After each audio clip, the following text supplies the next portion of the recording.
all of you here today to celebrate women, educating and inspiring generations.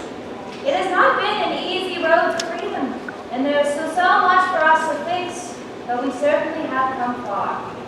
From being able to gain higher levels of education, to fighting for our nation and gaining our rights to vote, we have proven time and time again our importance and value in this world. I would like to take you on a bit of a journey through time and show the hills we have had to climb for the crumbs of freedom we savor today. So, without further ado, I present Nandi Pedro as she performs Pretense, an early cry for change.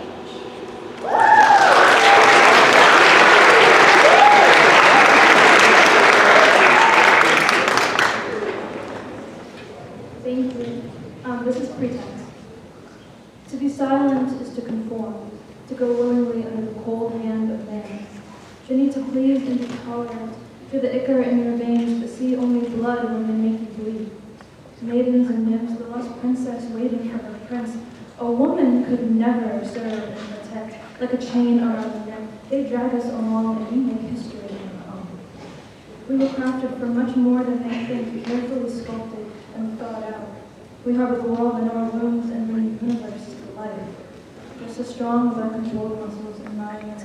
Worship our brains and not our bodies. They have carried us this far. When you start war and conflict, we grow and protect. Woven in our nature among other strengths. As children, we are hindered, discouraged from the world, held like gems locked away. Hold your tongue, learn to pray.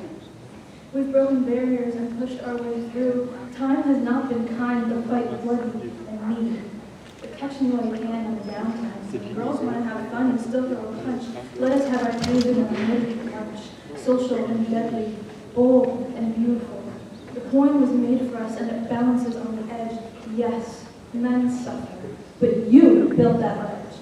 Read the signature and hold your own hands. We have scaled your walls for centuries, traveled miles over scorching desert sands. You were warned of our madness, the smiles that lie, the crooked eyes and broken hearts, tearing apart flesh and savoring the pain, holding on to it for later. I have tasted blood and felt the scrape of bone, sharp and unyielding. I have heard the sobs of women and the screams of revenge. To hold thy tongue and still speak thine own is the greatest weapon. A cry for help, an act of desperation, has landed my mothers into the hands of prosecution, witches and devils, dancing with the wind. I speak with the birds and wish to fly. With one hand I can be free.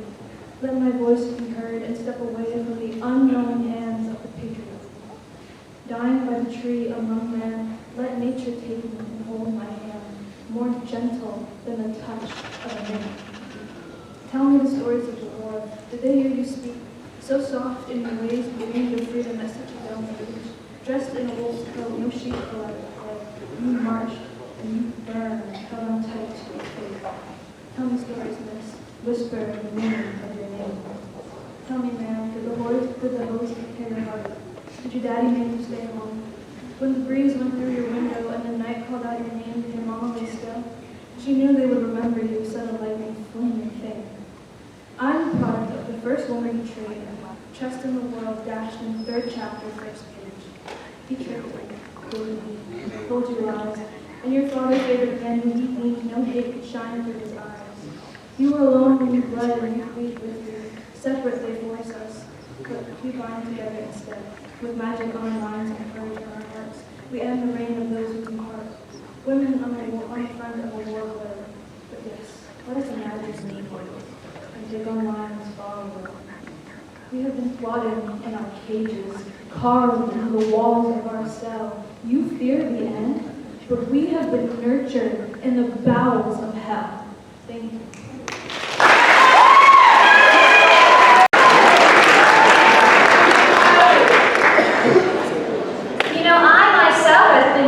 Trying times of history. You may know me as Miss Margaret Bancroft. As an educator and founder of the Bancroft Training School that provided special education to students in the early 1900s, I know a thing or two about breaking barriers. So, now I am proud to present Isabella Pop, who will be singing Girl Song, and the woman who broke one of the biggest barriers and gave us gals the right to vote.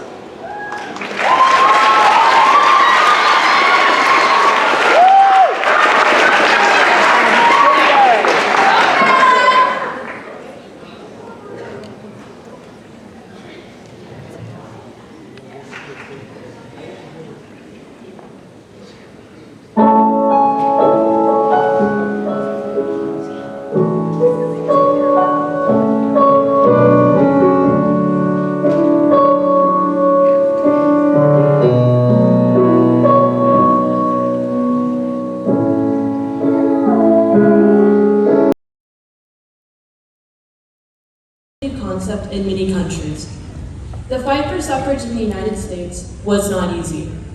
Women in countries all around the world have been marching for freedom for centuries.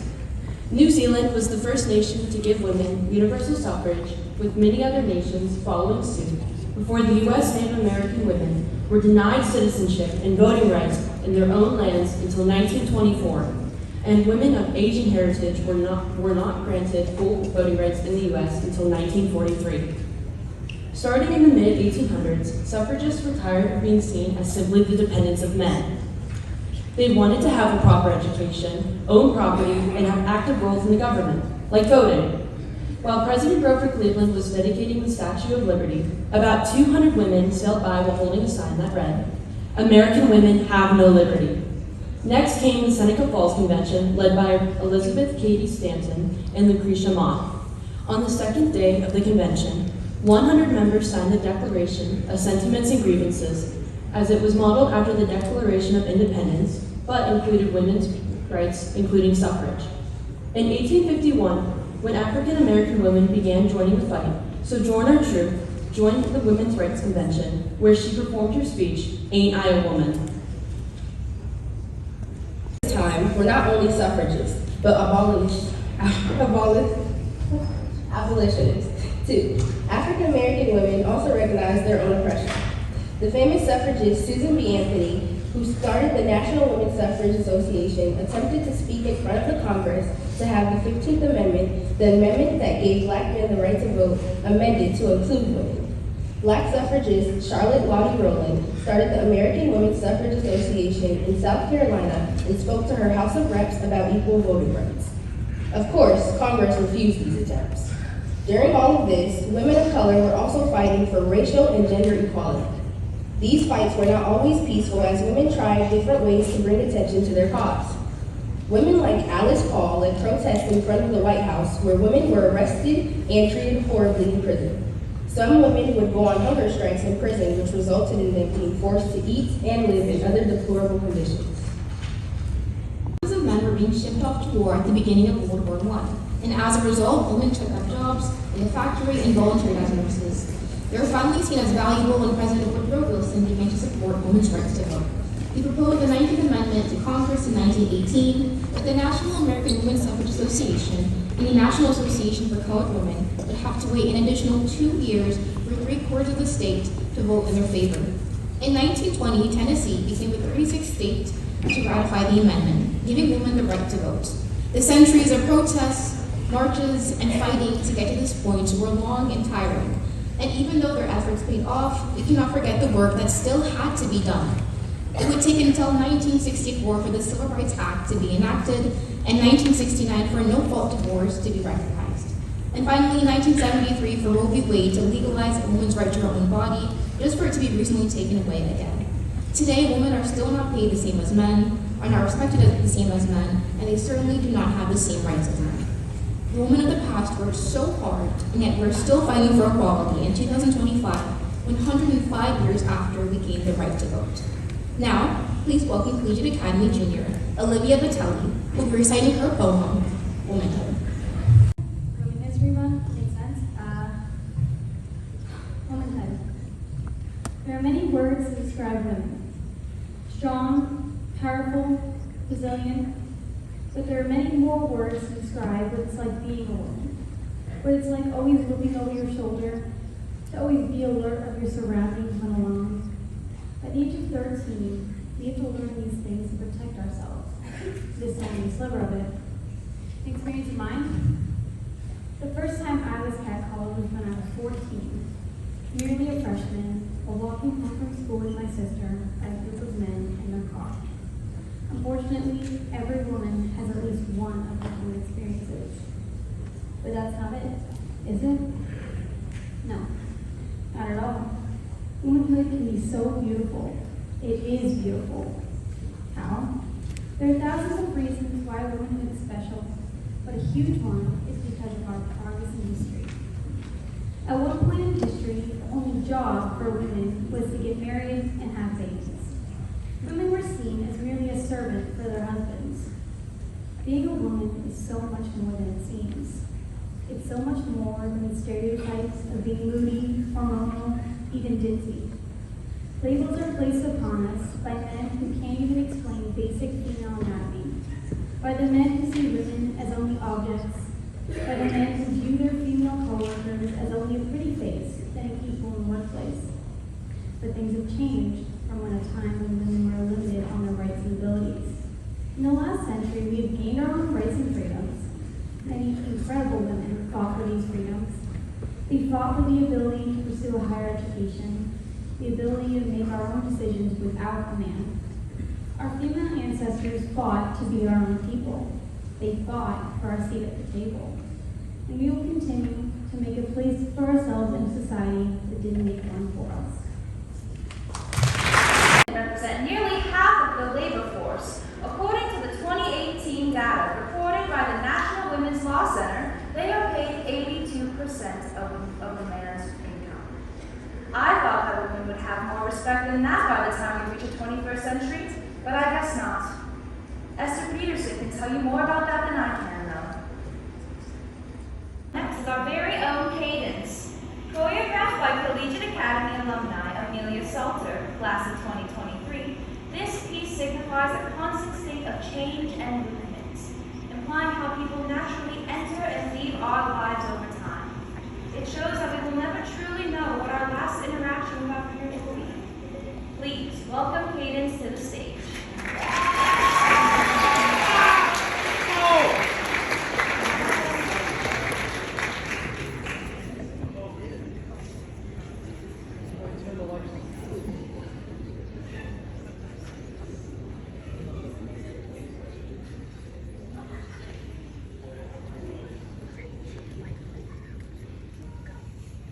You're mine, and we belong together. Yes, we belong together. For eternity.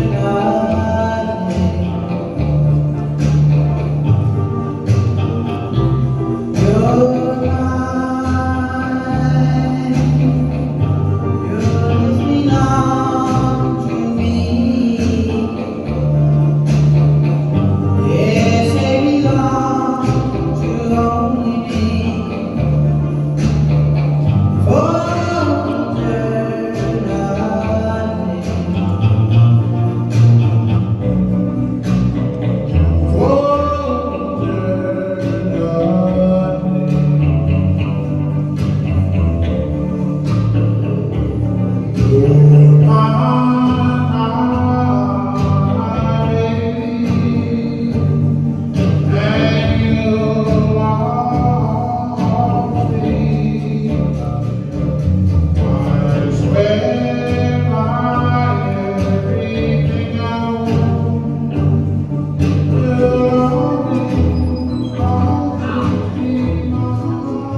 Thermopolis, who will be reciting an original poem titled When She Grows Up. Please welcome Markella to the stage.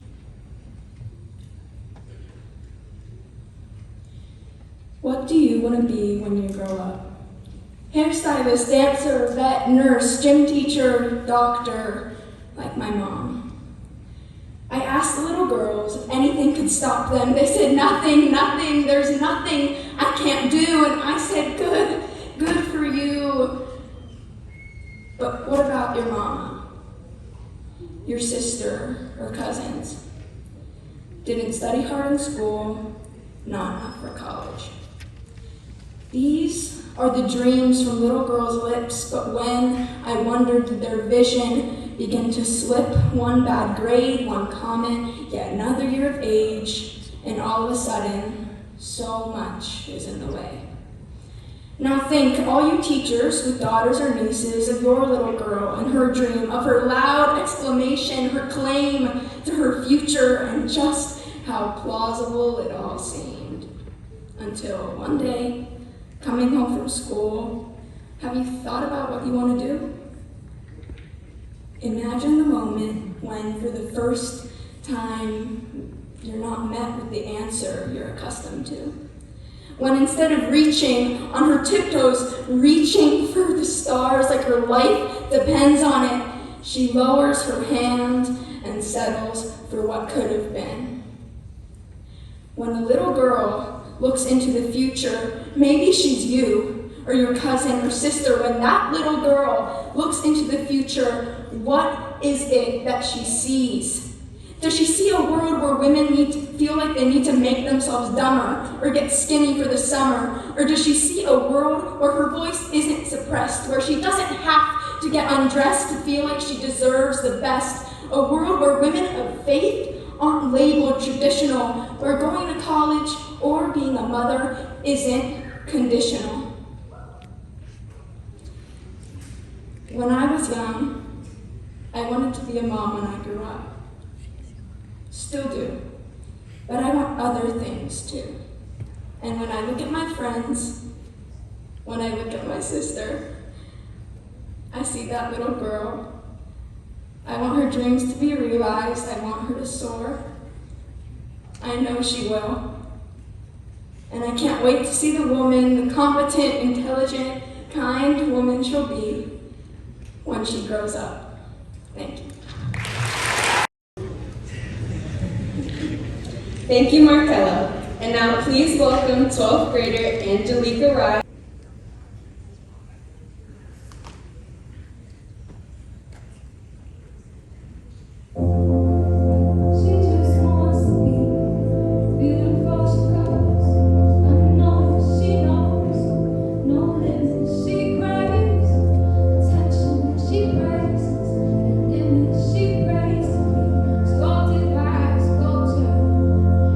She don't see the light that's shining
You have beautifully and heartbreakingly encapsulated what it is to be a woman.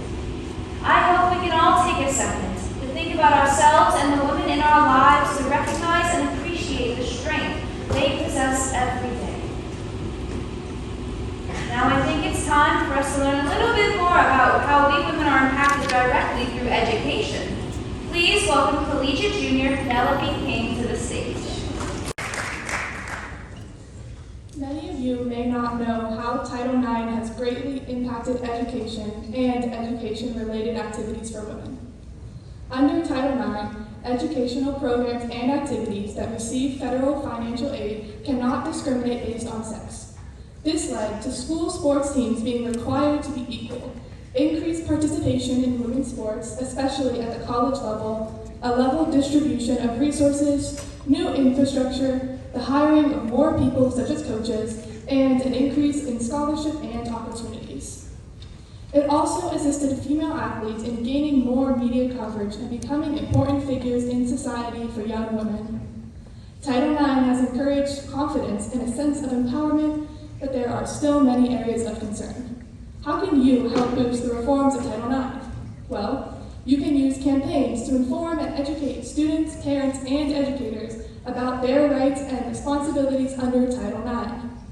You can file lawsuits against institutions that fail to comply with Title IX, thereby setting legal precedents and pressuring institutions to perform, and lobby for legislative changes that strengthen Title IX's protections and address gaps in its enforcement.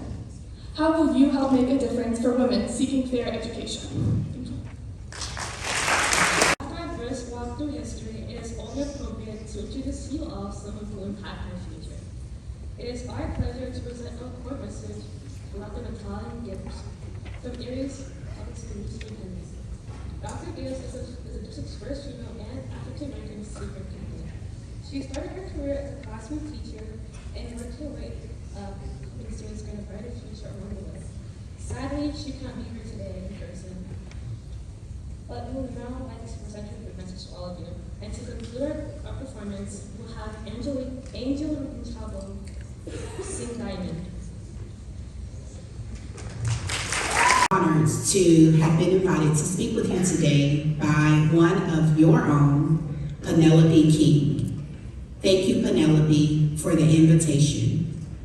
I'm looking forward to meeting you, your classmates, and the entire Collegiate community very soon. Though I can't be there in person with you today, I could not miss the opportunity to take part in an event celebrating the incredible contributions women have made to our shared history in every field and industry imaginable. Smart and fearless women have helped to transform our world. Science and literature, arts and music, sports, politics and activism, civil rights and social change. Our yesterdays bear the indelible fingerprints of female innovators who would not take no for an answer, and we all, myself included, stand on their shoulders. I am reminded of folks such as my grandmother who made the ultimate sacrifice for me to be able to follow my dreams and fulfill my purpose with resilience and determination. I am sure we can all think of those special someones, especially women, who have opened up doors and windows of opportunity for us to fulfill a calling that is much greater than ourselves. But what about our tomorrows? What will they look like? That depends. It depends on our collective will to build upon some of the historical milestones that serve as a foundation on which we now stand. The women's suffrage movement, the passage of the Equal Pay Act, Title IX. There is certainly more work to be done when it comes to creating a just world for women. We will stand together and do it. It depends on our commitment to creating environments that not only support and foster women's voices, but actively seek them out and amplifying them, especially what we sometimes know in male-dominating fields. environments in which young women, including those in the audience today, feel unafraid to raise their hands and speak up. Environments in which women are emboldened to push boundaries, to learn, to discover, and contribute. And it depends most certainly on our resolve to move forward together, to inspire each other in thought, word, and deed, to think and act as bravely as the women who have come before us. If we can do these things, and I'm positive that we can create tomorrows that lift up us all and pave the way for the women and men who come after us. As you walk out of the auditorium today, I want you to think about the importance of mentorship. I have been so privileged to be led and mentored by some incredible folks who have helped shape me personally and professionally. I'd like to call them the greats. They are the reason I am who I am today. None of us, myself included, become our very best selves without the help and guidance of others. So I encourage you to actively seek out mentors who will stretch your imaginations to help turn your dreams into reality. They are out there waiting to help, so take advantage of the gift, of that gift. And when the time comes, I certainly encourage you to pay it forward for being able to mentor someone else. And it will. Be selfless with your time and talents. The reward comes back tenfold.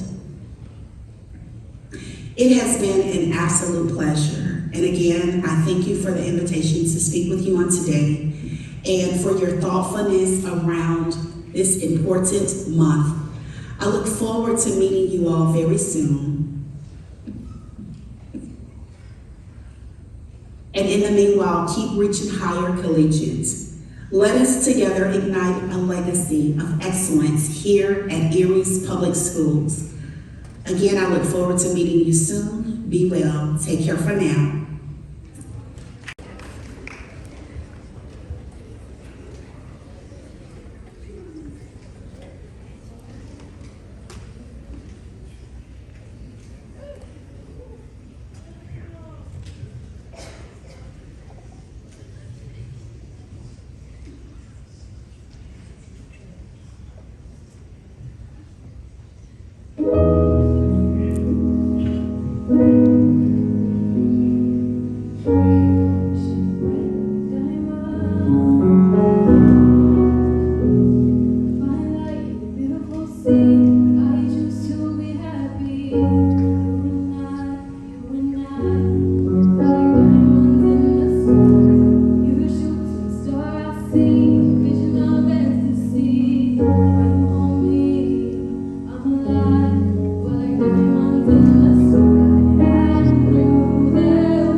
everyone for being such a wonderful audience.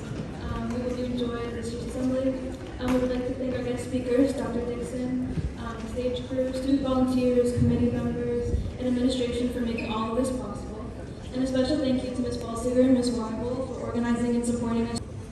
And also if Ms. Balsiger could come out real quick and have a little something. No, she didn't really want to, but. Ms. Balsiger, could you please come out?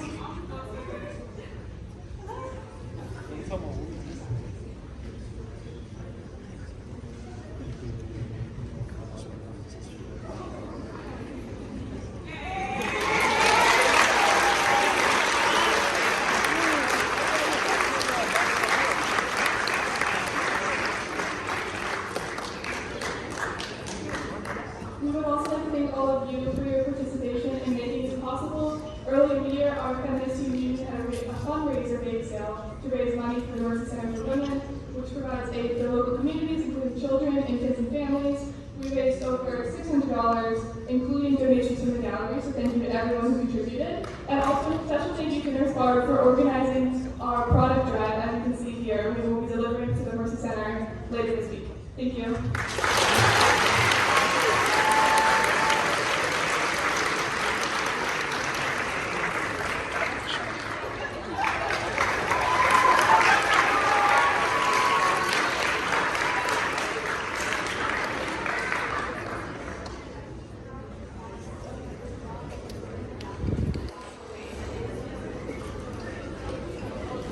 Performers to the stage as well, our singers and dancers.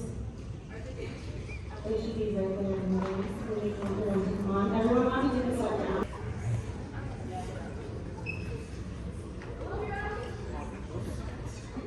Thank you.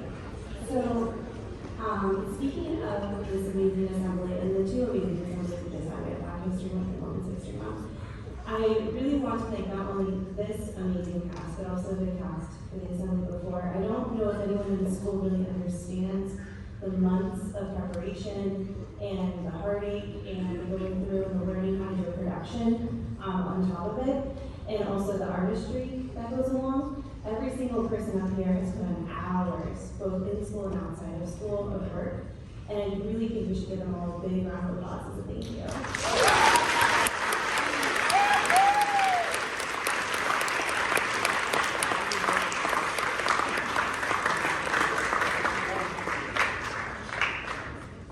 I know we already did this, but also a special thank you to our speakers and to our superintendent, our new superintendent. She did an amazing job of not only listening to a student, but also coming out and sending a video and making sure that she could always be here virtually, which is amazing. So we want to thank her. So if we could do a round of applause, because she'll see this video.